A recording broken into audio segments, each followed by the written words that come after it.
Perfect. Thank you for joining us at the Janice Oasis. And this episode we are calling The Space in Between. And I've got Gail McDonald and I've got Susan Sneath with me. And if you've listened to podcast episodes of the Change Zone or watched that online on YouTube, you'll know that I've done several episodes with Susan and Gail, and we've gotten to know each other quite a bit since last year. And so I thought it was only fair that I brought them onto the Janice Oasis so that we could have a chat just in my zone. The NOLA zone. In the NOLA zone, exactly. I've actually tried to get Team NOLA to actually do an episode too. So I'm working with all of my NOLAs to see if we can get one going too. So you never know what's going to happen in my zone. Anyways, so today we're really going to be talking about change and managing burnout, because change is really happening everywhere and it's affecting our personal lives, it's affecting our work, it's affecting our communities, it's affecting government, legislation, everything that's going on in the world. There's just so much of it. And how do you really adapt to it? How are you resilient? And how do we really get through this period of turbulence in a way that's going to be healthy, that's going to help us thrive and create and co-create the future that we want? And that's really the insights that I'm looking for from both Gail and Susan, because they have wonderful insights on change. So Gail, did you want to start with what you take away from that? Always so much from you, Nola. Thank you as well for inviting us to share this time with you. And with what I've heard you say up to now, I think of standards, I think of expectations, I think of conversations that take place as to what's normal, what's not normal, the polarities, the right, the wrong. And there's so many of these things that are discussed. And of course, with social media, that can confuse Einstein if he read it. But it's really about just, I feel in my world, I work at doing what I feel might be best for myself in order to support the best for others, and just to be, I think, more accepting, patient, persevere, being less attached to an outcome, dealing with ambiguity, because there are some things we just cannot know the answers to, and letting it go and just finding that space, as you say, that space in between, just for a breather, just for a break from it all swirling around us. And I'm finding that it just doesn't happen on its own. It's almost a conscious effort where we have to plan and prepare for those times where we can actually regroup. So yeah, that's what I have thought about as you were doing your intro. So yeah, no, and I agree. There's not one way to do it right. So you have to focus on what's right for you as the individual. And then you find a path where you can shine a light, where you can help others as you can. And then you just find the corners where you can rest, right? So it's a journey. I was joking with somebody that everything on LinkedIn is a journey. So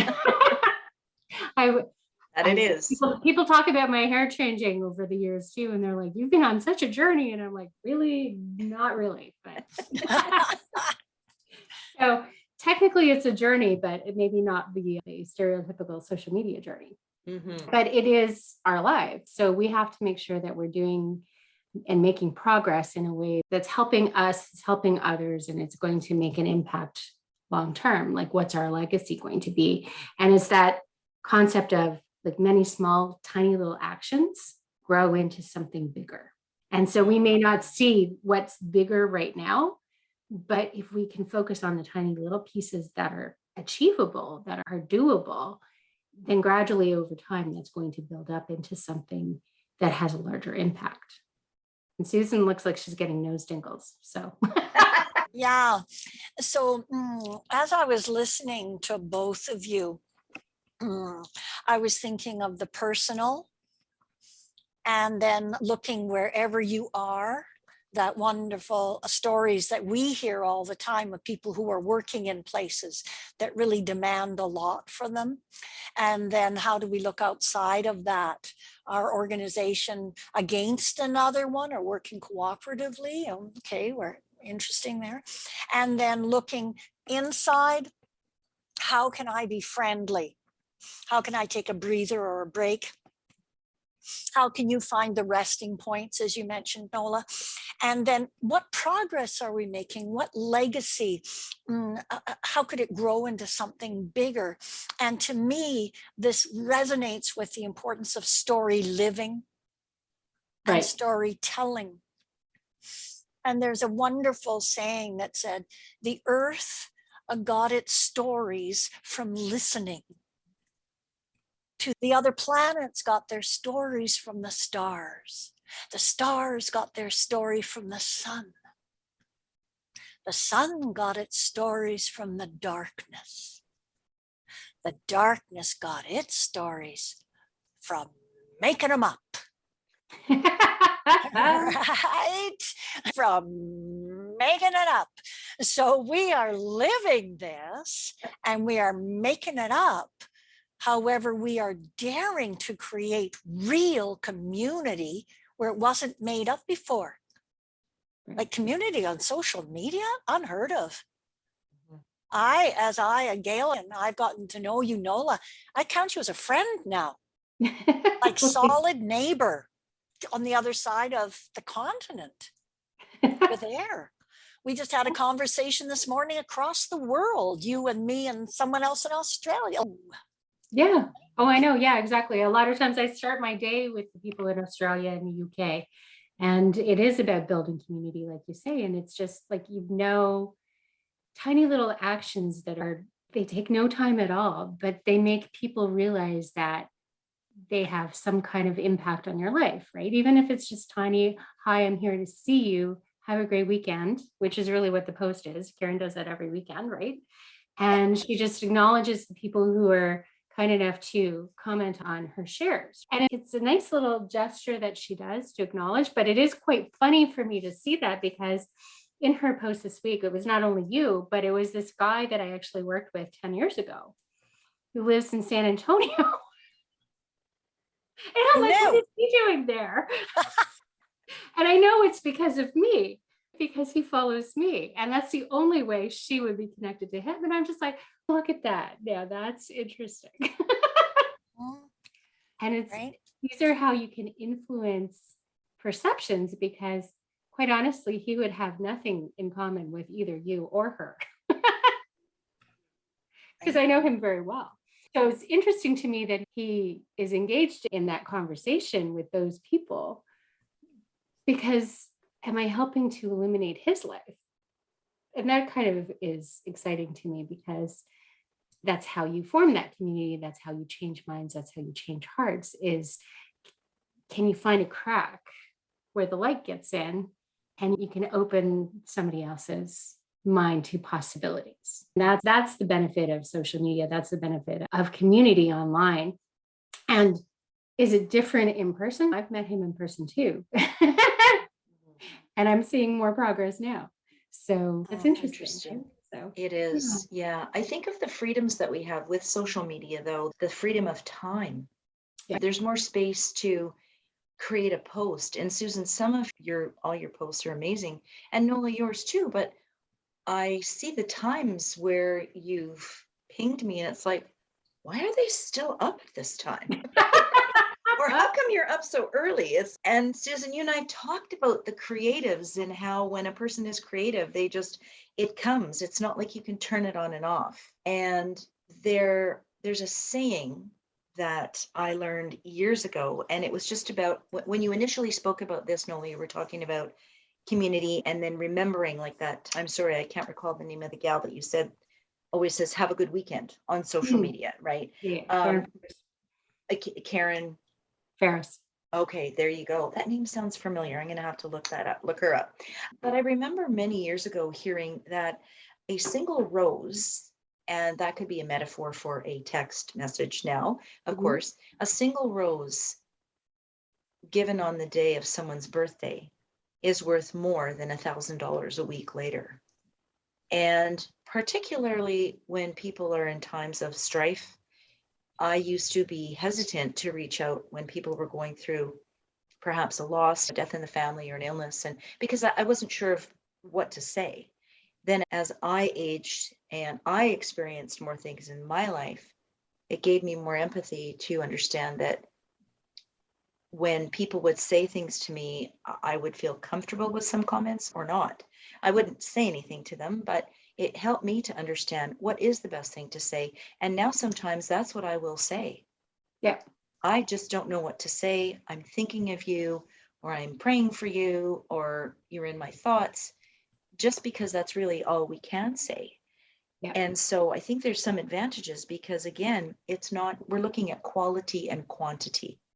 I would rather have a short message delivered on time or when it's appropriate rather than somebody responding to a text or a post like a week and a half later. I've forgotten about that already. I have no idea what they're talking about. Yeah. And it's so critical. And there's a coaching guiding principle, and it's that people grow from connection.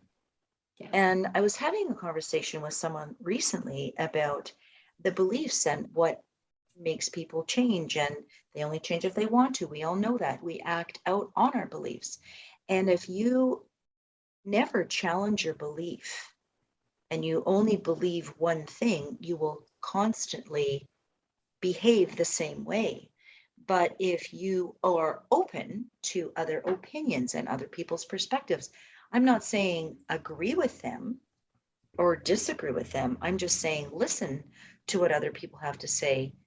Then at some point you might go, oh, I think I might try that, or that now makes sense to me, or something, but just to open one's mind. And that's why there's such a connectivity now with social media.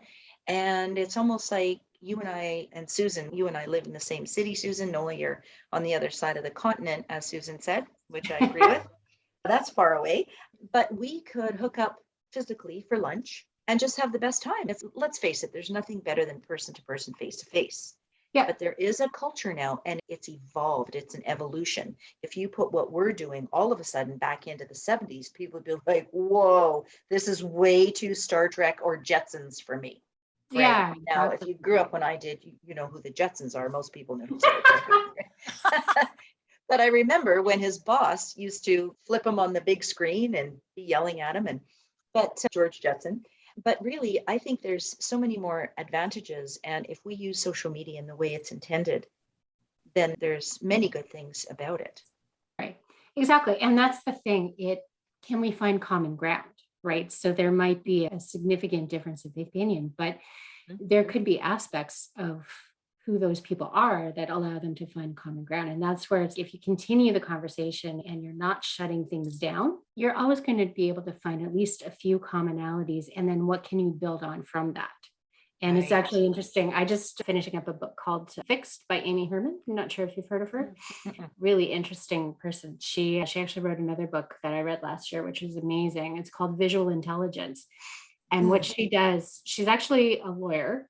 She trained as a lawyer. She hated it. She also had a background in art history. And so she got a job as an art historian and then realized that there was a real need for perception training. And so she actually works with the FBI, CIA, police departments like across the world about how you would actually improve communication, improve your perception and problem solving really by using art. And so she actually does what you're talking about. How do you work with somebody to make sure that you're on the same page? And she describes an exercise that she actually uses where it's a trust exercise. The one person closes their eyes, the other person has, I think, 30 seconds to describe the painting, and then they switch. And then there's another painting that the other person has to describe. And it helps you understand that no two people are seeing the same thing. Like Susan, that was part of our discussion this morning. So she said almost always the reaction when the person opens the other eye, like the eyes to see the actual painting, the reaction is almost always is, I would never have described it like that, because people just don't perceive images in the same way.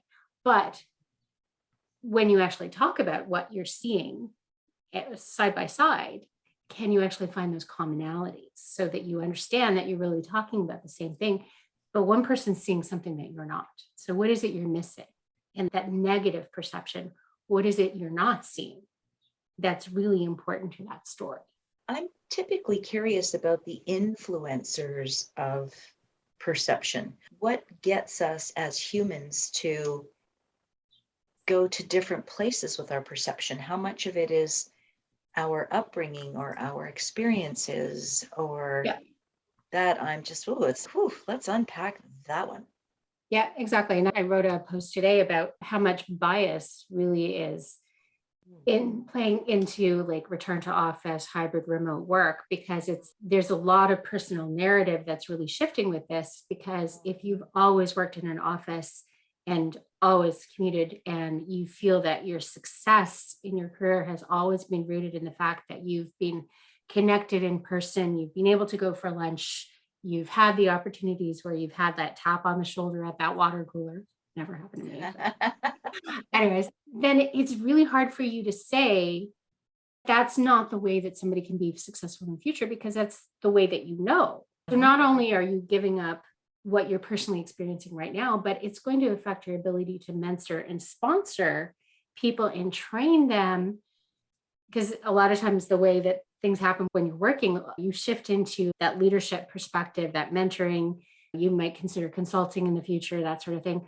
But if you're thinking that all of your previous experience really isn't relevant anymore because it was all based in the office, isn't necessarily going to be there, what are you losing? You've got a perception of loss.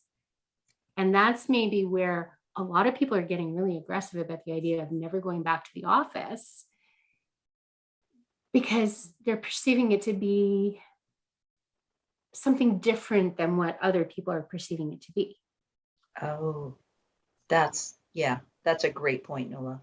Like it's really worthwhile having people define what they feel all the different versions of working are and what it really means to them, so that you have a really good understanding of what their narrative is. Like I was having it was actually a discussion that got a little bit heated about the right to disconnect, because it's a new law that exists in Ontario. And what this means right at the moment is the employers with more than 25 employees just have to actually define how employees actually have the right to disconnect. So realistically, they could really say, for these 10 minutes, you can have a right to disconnect. Hopefully they won't do that, but technically they could. So it's up to every employer to define that. And the idea is, are you complying with that policy? Are you allowing your people space and time to actually shut down at the end of the day so they're not overworking with remote work, right? I was having a discussion online with this woman, and she was getting really upset because I want to be able to work when I want to work. And she's, you don't get to tell me when I can work. But it's okay. We're not telling you when you can work. We're telling you that when you work, you can't message other people and impact other people. So then it was a realization on my part that part of why she wanted to do this extra work at off hours, like you said, people work at weird times part of what was driving her was she wanted people to notice the extra work. So she wanted her boss to recognize that she was working at 4:00 on a Saturday afternoon because she was a really good employee and really dedicated. And that's how she was proving to him that she deserved a promotion or whatever. And it was tied to this personal narrative that she had, that that's how work had to be done if it was going to have an impact. Mm-hmm. Do you have thoughts on that? Yeah. Sorry, Nola. I was just going to say that I think that can be applicable in so many cases. It's what is the story underneath? Why are we doing what we're doing? And it takes me back to, again, something that we focus on a lot in coaching. Susan, you and I have had hours and hours of dialogue about values. Yeah. Values, needs, and standards. And when we get those types of needs met in an unhealthy way, then we can't align with our values and standards, because it just pulls us right out of doing what really is the right thing. And I know that word is a little bit slippery. It's what is the right thing? The right thing is typically what's right for you. However, in a professional setting, like when you're working in a corporation, it's not just about you. And I've had people say that sometimes their staff, very few, have said, I'm not coming into work at this time, and you can't make me. And I think of my children when they were in their infant years or toddler, you can't make me. I'm like, at what point was everybody allowed to make their own rules in a corporation? Because businesses can't function that way. And the point that I had with her was you totally can take advantage of technology to like delay send your email. So for example, do the work whenever you want. If you're a parent or a caregiver, I understand because I had to do that for years as well too, that like I would wake up in the middle of the night and do the work like you were talking about. But then it's like delay send until 8 a.m.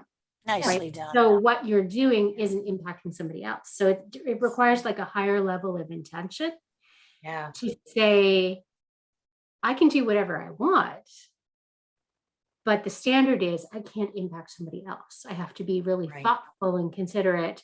And honestly, I learned that the real hard way. I actually had a mishap. I was working early just to try to manage my workload.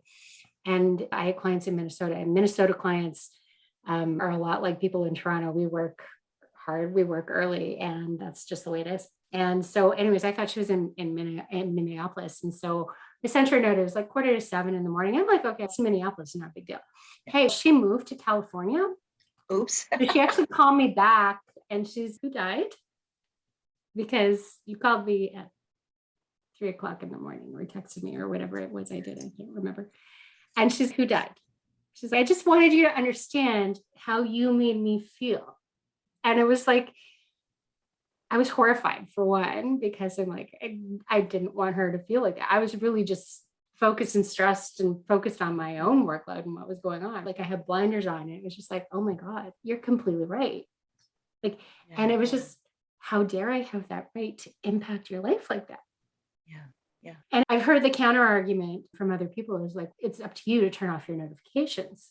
What happens if you have somebody who might need to call you at 3:00 in the morning? You can't just turn off the notifications for the person in Toronto who might be an idiot and not really thinking things through like I was, because you might need that connection for another reason, right? So you can't put the onus on the recipient to manage the notifications. You have to have that level of thought and intention and consideration. And that's where I think if we add that back into the world of work, things start to improve. And that's where I'm actually a big fan of the new law, depending on how it all plays out and whether there's actually any teeth to it, because it really forces employers to really add in the intention, because there's penalties. What are those penalties? I think that's all to be defined. Okay, so we're not there yet. No, it's really just like a brand new law, right? The obligation Okay. right now is for employers to really craft their policies. Oh boy. To be quite honest, that's why I'm saying, like, I don't know if the law has teeth. Yeah. My lawyer is actually hosting an event next week. I'm going to learn more about that. But I think honestly, it would end up being something that gets settled by the courts. I think it would have to be probably precedent. Precedent will have to be built. And I think probably it comes down to the fact, what are you actively promoting in your culture? And can you prove that you're supporting like a policy that really is not in the best interest of your employees or your customers? So then what you're really talking, both of you, is intention and accountability. Yes. Aren't you? Right? Gail, when you're talking about values, needs, standards, Nola, when you're diving in. And my intention was not to freak you out. I've had those phone calls 3 in the morning, and I know what that's like to go boop. And then accountability on both sides. And that takes me back to the space in between. How do we pivot? So when someone is in a hard place of a held belief, there's a definition of business, a shifting maze of human interaction. That's what it is. We're trying to figure out shifting maze of human interaction and intention, accountability, and a sense of humor help you navigate that maze, right? That aha, oh, that's how it can be. So that's what I would like to know when I'm listening to you talk about how they were a way of working at work, in office. And then to me, I would to find out from folks, what is the perceived loss that they're facing? Yeah. To really honor that grieving process from both sides.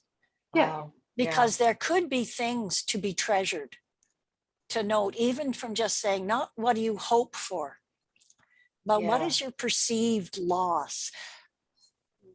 Yeah. And also, like, to have that conversation to say, basically, like, you're perceiving it as a loss, but is it really, right? Is there a way to hold on to the part that is really super important to you just by using different tactics or techniques or technologies or whatever it is, just shifting that perception and that perspective and asking for what it is you need? To ask for what it is you need, you have to realize what you're asking for. And that's where I think a lot of people have to do that internal work to really sift through a lot of the emotions, because I'm finding that an awful lot of people are really emotional about the changes that are being happening. It just seems like everything's happening so often, so fast, so frequent, and you don't necessarily have a whole lot of control over what's been happening as well either, right? And Susan, once again, the phrases and the definitions that you come up with always amaze me. And I love what you said about a shifting maze. And I think of just people going in a direction where they think is the right direction, and then boom, the rules change. And it's almost like we're trying to herd cats. Like, it's everybody's going everywhere based on their perception and what they're thinking.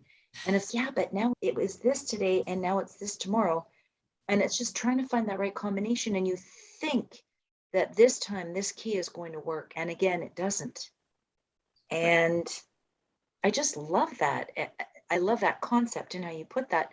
And then I think of how frustrating it can be for many of us to not have that certainty. And I think, of course, COVID took that away, not to spend much time on it, but we all just shut down all at once, and everything that was familiar to us became unknown.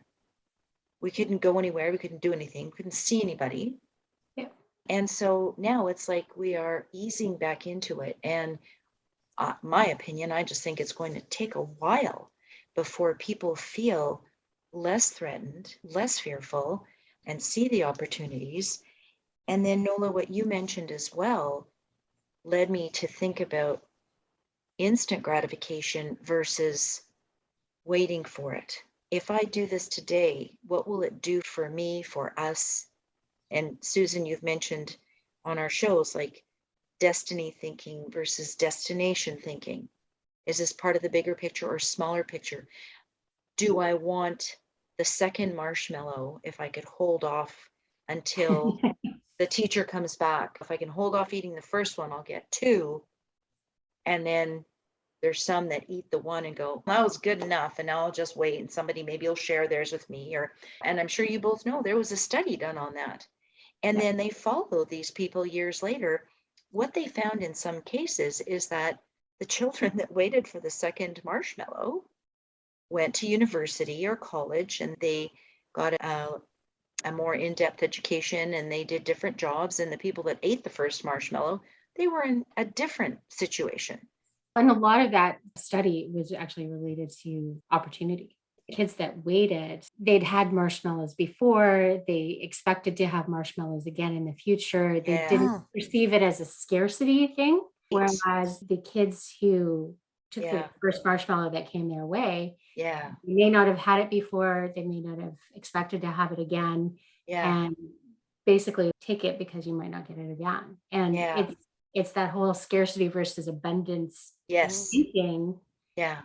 And that's very much tied into things like child poverty, universal basic instinct, or income. Like, how could all of that really change and shift how people perceive opportunity? And I sometimes wonder if perhaps we're looking for answers that don't exist yet, if we're looking for answers much too quickly, and we're not allowing that space in between, we're not allowing things to evolve to a point where now we can make this decision and then we move forward with that. And it cannot always be, some things cannot always be lived on a schedule. There are some things that need the space. Yeah, exactly. And that's where it's like, you mentioned not being attached to the outcomes, right? So you might be making progress. You may not be making as much progress as you want on the one thing that you're working on, but then can you do what you can and then pivot to something else? So then you're radically unattached to the outcome that's happening for that one project, but you have something you can shift your focus on, make progress on that. And then by the time you're finished there, you can go back and check on the other one. It's like the garden example, like plant the seeds. Everything grows at different rates of growth, right? They're different plants, they have different needs and nutrients, different water levels, right? How are you tending your garden? Yeah, that's a bad example for myself personally, Oh. because I pretty much kill anything that I bring into the house. Oh, I've killed I kill cactus. indoor plants, not Yeah. outdoor. Yeah. Yeah. I'm not so good with outdoor either, but I try. It seems no matter what I do. So I stick to easy stuff like mint. Mint's like a weed and it grows wild. So I grew that. I feel really good. I grew that. Yeah, but my garden is, I've seen yours, Noah. Oh no, that's my husband. No, it's completely him. Oh, Mine is the orchid because I can ignore the orchid for 6 months and not water it and it'll still flower. So yeah, I need to get an orchid then. yeah. I'll feel real good. Yeah, exactly. That's right. Did you ever read Nero Wolfe books? Whose book? Sorry. Nero Wolfe. They were mystery books. I think they were. No, I can't say that I have. Yeah. Agatha Christie was writing, and so he had a whole fascination with orchids. Sorry, I thought they might be up your alley. If I can't kill them, they might be. Yeah. So we can come up with a different metaphor, but the idea is what you pay attention to. Can you shift your attention and then nurture that and play the long game? When you were talking about wanting to have an answer quick, there's a wonderful person who once said, our society wants their answers before they have properly lived the questions. They want their answers too soon. That was Socrates. Excuse me. It's been a human condition. Okay. So to me, this is what I delight in as I get to know you, Nola, is that you have actively taken on changing some held beliefs. Now you have fortitude, determination. You also do your research and begin to find doorways to help people find their way in. Yeah. And I've noted, Gail, what you will do is you will take those moments to recharge your battery so that you can consider a question further, because I do believe the answers aren't there yet. I do believe we need to build our questions longer. I do believe we need to be listening to the darkness that's in us going, gee, I'm not a clue. You see, you're supposed to be the leader. Excellent. Okay, great. I'm going to have to make this up, I guess. There you go. It works. And then walk it. And then we love this one of how can you change how you react to how you respond? And it can be a 90-second break you take where you can learn what's my first. Is that logical? How might it play out? Keep breathing. My husband and I were saying the other day, let's keep breathing. That's probably a good idea to keep this side of the grass. Speaking of gardening, like just keep breathing. So, what's in your garden, Susan? I don't have one, but I have birds. Okay, that works. How can we breathe our way into it? Love it. How can we be comfortable with not knowing and knowing there are things to do? And I know that's our passion for the three of us is we can bring in not knowing, but we're not going to go hands up. I'm a victim. I don't know. We go, we don't know. There's George Michael to dance to. There are some things to do. And then there is that other loving base, that friendliness to cultivate that space between. And think of all the plants who hide behind their leaves when you walk by, Gail. And there's just relief they're not going home with you. Please, I'm not here. Honestly, no, please don't pick me. No. And the orchids saying, yeah, Gail, come across to I'll live for you. Alberta. Yeah, exactly. Maybe the orchid is like a cat. It just Yeah. doesn't want to be talked to. It says, no, leave me alone. I'll see you in a couple of months. I'm still here for frack's sake. I got my pot. Yeah. Honestly, I'm not going anywhere. Oh, Susan, that's great. I love what you said though about the waiting, right?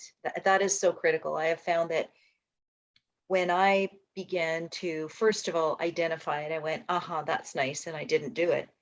And then there's that next step. It's that's nice. I like that idea, and now I'm going to try it. And I did it 10% of the time, and then of course that just grows and grows. I'm going to just wait. I'm going to reserve judgment.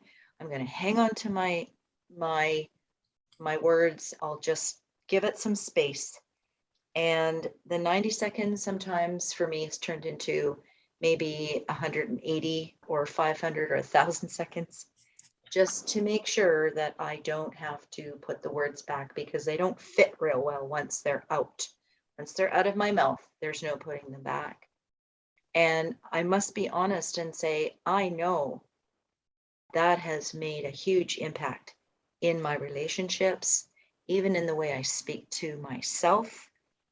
And it's really funny because we had that episode, Susan, on inner critic. I shared my inner critic's name was Gloria, and I've had 2 people since then actually call me that when they're emailing, they're like, hi, Gloria. And I'm like, okay, I seriously have to stop that. Just that. And again, it's back to the space. Yeah. But there's with a lot of folks that impatience is, I need to know it now, or my tongue is itchy. I have to say this. If I don't say this person won't learn the lesson. It's yes, but you're not there to teach it. They're not asking you to teach them a lesson. So that reservation of just holding back can be very powerful. And Cy Wakeman is one of the folks I really admire for her leadership information.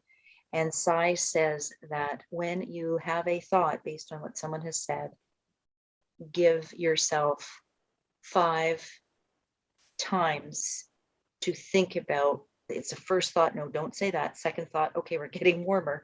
But she said, just reserve, work it through. And when you get to that 5th-ish thought, then possibly that's what you might consider saying. And this isn't going to take a week. I know for me, sometimes I can have 10 thoughts in 30 seconds or a minute. And it just boom, right? I do that with Twitter, the power of the pause. So I'll type something out, love it. and then I was like, is this worth it? No. Half the time I delete it. Half the time I deleted Who this morning, and I was just like, nah. Right on. Yeah. But it's important for me to type it. I find that I'm better 100%. actually like trying to convey it. And then I look at it and I'm like, no, it's enough for that. I realize the thought. I don't need to share it. Yeah. There we go. Yeah. So ladies, how might corporations incorporate that very tiny shift? Because sometimes send has been tapped and then it's too late. It's like saying words that once you hit that send button, a text or an email, or like you say, no, a tweet is worse. Well, that's why the Half recall world function does exist. So. Yeah, but really? are you restricted Doesn't always to work. Exactly, right? Yeah. So what I have done in the past too is put it into a Word document before I even post it. Yep. And go, okay, so this is making no sense to me, probably won't make sense to anybody else. Delete. Yeah. I've drafted, and then I Yeah. don't send anything until the next day until I've heavily edited it. Yeah. And Yeah. sometimes the edit will take you to 4 words, which usually isn't enough to make a point. So then if you edit and you're down to 4 words, maybe you don't want to send it anyway.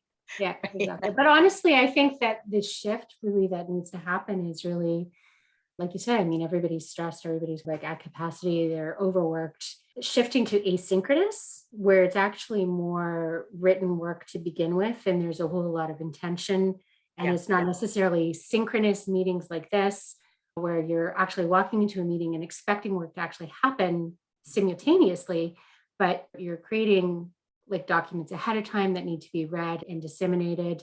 You're communicating in between the time with like voice notes, text, so that your expectation for what actually happens during a meeting is definitely shifted. So if you can shift your expectations to be synchronous to more asynchronous, you're going to be doing work with more intention, and you're going to be building in more of a pause automatically, right?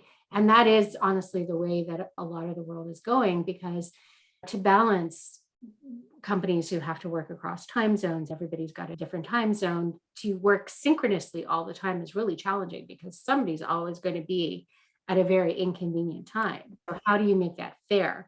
And honestly, the way that you make it fair is you shift to asynchronous, where you're making progress on the thing you're connecting when you absolutely have to, but you're making that minimal.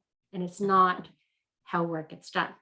You're embracing different approaches, using project management software instead of email, Trello or Notion, right? Yeah. So you can see the progress, because that's going to improve, like knowledge management is going to improve tracking, it's going to improve just documentation in general. How much institutional knowledge has been lost because of the Great Resignation, because the way that work was always done was always in-person meetings that nobody ever documented. There's a lot of value in shifting towards asynchronous. Definitely. And I love what you mentioned about the different programs that can be used. And there's so many. Yeah. So effective, right? Yeah. And it doesn't mean that you're not going to connect later, but say, for example, like you need to do a demo of, there's a problem with something that you're working on, you can use Loom and record your screen with a voiceover and really highlight for people what you're seeing, so that you're actually seeing the same thing with descriptions. You can have it all transcribed. There's like Otter AI to actually create those meeting notes. So people are going to be getting the information in multiple different ways, so that it's addressing how people learn, how they process information, and you're really leaning into different ways to address perception issues. So for me, the way that companies really have to consider that, and individuals as well too, because the individual can advocate for it, is really how can we make this more asynchronous? I've noticed in some emails, many now, is that people are now putting, I'm in the whatever time zone. Yes. And I think I'm going to add that into my email, because there's usually never any address or city on an email. It's just the person's info and title. And to have a time zone, it's a tiny place to start. Tiny changes make a big difference. Yeah. So let's all start putting our time zones in our email. Yeah, that's a good idea. Yeah, I like that. It definitely makes a difference. And to go a step further, there's actually programs you can actually use that help you understand whatever time it is where you are. This is what time it is there. I love that one. Oh, seriously. Yeah.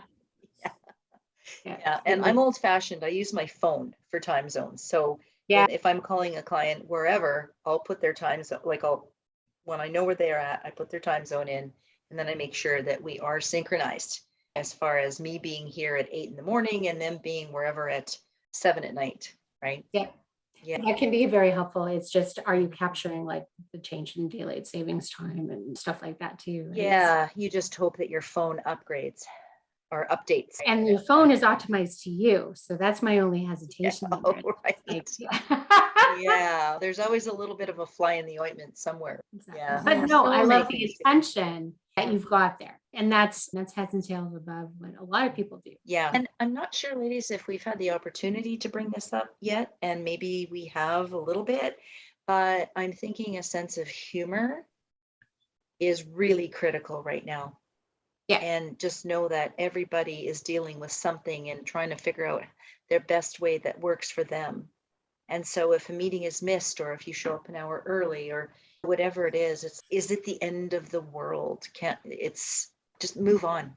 Let's not let it fester and point fingers and blame. And sometimes we spend so much time in that area. It's okay. It happened. Let's learn. Let's work at doing something differently in the future so it doesn't happen again, and move on.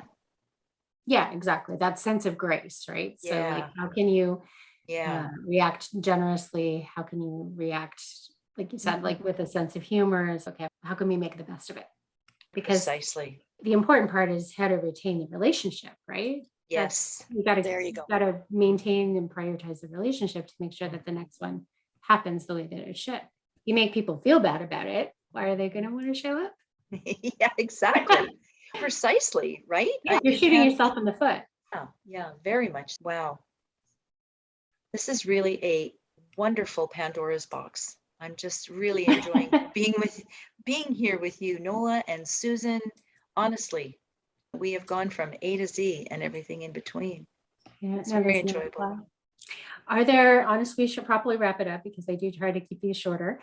Are there things that we didn't talk about that you wanted to make sure that we did? I just wanted to just note that I'm noticing your styles. Nola, you lean into things. Gail, you like to move on. And I'm into the play, right? The interplay. And that's what I think we embodied here, where we're going, yeah, an interplay between where they weren't, where are the similarities? We'll have to figure those out. However, that's what I've thoroughly enjoyed, and the sense of being welcome. Oh, good. And the sense of gratitude, Mm-hmm. where we all bring a healthy dose of that. So I just wanted to thank you again, Nola, for playing Oh, yeah. with all the things you play with. Like, seriously, you bring a lightness to all the different problems you address, and that makes you approachable, and you are approachable. Oh, well, So thank for you. anyone who's hearing this, just know that Nola's there. You want to reach out, she'll respond. Thank you for having us here, Nola. Oh, thank you. I adore all of the things that you mentioned are really like the magic elements of community that I try to make sure that I'm representing. So for you to say all of that, I swear to God, I didn't pay her. Not even a little bit. Maybe Not a even gift a little bit, certificate to exactly. Starbucks or something. No, not at all. She lives in Edmonton. Where would we go? Yeah, exactly. Yeah. Oh my goodness. It's great. It's great, ladies. And I will definitely echo everything Susan said. And Nola, you truly do have a gift, and you just have a way of making people feel comfortable. It was great that we didn't have to rehearse. That's daunting. Yeah, Gail and Susan do rehearse because they also have producers on their show. And so they have time zones. And I'm just like, okay, this is not what I do. So I don't have a producer. Yeah, exactly. It's a little bit different for them. Yeah, no, it's been wonderful. And I just would like to say to all of the listeners is that in the times that we're in right now, work at self-acceptance, self-awareness, and cutting yourself some slack. I just find that we all have a capacity and we're all at a different place. And if you're making the tiniest effort to navigate through these times and figure things out, then thumbs up to you and high five and all the other stuff, because these are times we've never experienced before. And I just know from talking to all of my amazing clients that they really truly are doing their best. And it's a struggle right now. So many things to balance. Yeah, exactly. That's right. Yeah. All right. Thank you again for joining us at Janus Oasis. And I will make sure that we're putting things in the show notes. So do you want LinkedIn, Twitter? What else would you like? Email? Well, what else is there? Let's do TikTok. No. Okay, I want to see those first. Yeah, no, not at all. Haven't read the instructions yet. But yeah, absolutely. We are at thechangezonetalk.com. That's our website. Okay. Yep. Email is, you can email us to our site, but it's also, if you want to go direct, it's changezonetalk@gmail.com. And find us on LinkedIn under our names. And I am McDonald, McDonald. Susan, I'll let you spell your name. Yeah, until it's clear. Susan Sneath. And and then LinkedIn is a nice friendly platform to find us and engaging in the conversations we're living and loving. Okay. And I'll make sure I put the YouTube link to you for the Change Zone. Oh, thank you. Much appreciated. Perfect. All right. Thank you again. Thank you. Shall we just hit end?